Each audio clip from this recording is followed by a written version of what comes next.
Nëse e kështë pas detyrë me qitë dy persona në mendim kokë me kokë e kështë qitë. I tash s'ka. Qëtë moment? Nëse veç kështë ndodhë që sa. Po normal që kisha ba labin e albe, veç me jek qafet njarin. It's obvious. Po veç, a mo sigur tani në stikur shishtarë, s'me me fa. A pejtë na? Po. Për mu labi. Qepse këta janë lojtarë të dopt. Ky Klodi është shumë i dopt sepse ky aty është frydzu shumë lëndrimin edhe kur vjen pyetja konë kishë qit nominim me kokë 20 kishtar mundësia, këto të vetën edhe me nxirr labin, po thot Albin edhe labin. Pra ti këtu veç kallzon konë kisha lojtar të fortë. E që shumë gabim. Apo den.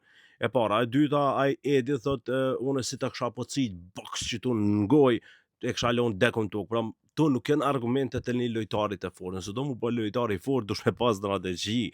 Unë nuk e di çka shini lojtarët fortë e Klodi e të lëndrimi, pse një lojtar i fortë si kishte dhënë që të përgjigje kur. Ama kur se kishte dhënë që të përgjigje. E di që as Labis dhe me dhënë ai përgjigje më të mëshme. Po në çit rast na po flasim për kapitenin e javës edhe për këto që pe bën një lojtarin më të fortin. Shoqërisht që po vjen të hanë një vajzë e guximshme.